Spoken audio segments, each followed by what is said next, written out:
बहुत समय पहले की बात है। एक विशाल और समृद्ध राज्य में राजा वीरसेन राज करते थे। वे एक न्यायप्रिय और दयालु राजा थे। उनका एक इकलौता बेटा था, राजकुमार आर्यन। आर्यन बचपन से ही बुद्धिमान, साहसी और दयालु स्वभाव का था। उसे किताबों से ज्यादा लोगों की मदद करना अच्छा लगता था। वो अक्सर महल से बाहर निकलकर गरीबों और किसानों की हालत देखता और उनकी समस्याएं समझने की कोशिश करता। एक दिन राज्य के पास के जंगल में भयंकर सूखा पड़ गया। जंगल के जानवर और वहां रहने वाले लोग भूख प्यास से परेशान होने लगे। राजा ने सभा बुलाई, पर कोई ठोस समाधान नहीं निकल पाया।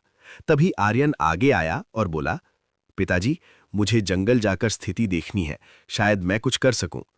राजा को चिंता हुई, पर बेटे के साहस और नीयत पर भरोसा करके उन्होंने अनुमति दे दी।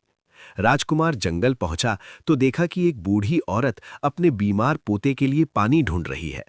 आर्यन ने अपनी पानी की थैली उसे दे दी। आगे बढ़ने पर उसने एक घायल हिरण को देखा जिसकी टांग में कांटा फंसा था। आर्यन ने प्यार से कांटा निकाला और उसके घाव पर मरहम लगाया।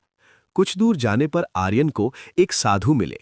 साधु ने कहा, राजकुमार, तुमने दया और सेवा का मार्ग चुना है, इसी का फल तुम्हें मिलेगा। साधु ने उसे एक दिव्य बीज दिया और कहा, इसे उस सूखे स्थान पर बो दो जहां सबसे ज्यादा जरूरत है। आर्यन ने वैसा ही किया। जैसे ही बीज जमीन में बोया, वहां से एक विशाल पेड़ उगाया जिसमें मीठे फल लगे थे और उसकी जड़ों से साफ पानी का झरना बहने लगा। पूरा जंगल हरा भरा हो गया। राजकुमार खुशी खुशी महल लौटा और सारी बात राजा को बताई। राजा अपने बेटे पर गर्व से भर गए। उन्होंने घोषणा की कि आर्यन केवल उनका बेटा ही नहीं, बल्कि पूरे राज्य की आशा है। शिक्षा, सच्ची दया, सेवा और निस्वार्थ भाव से किया गया कार्य हमेशा चमत्कार लाता है।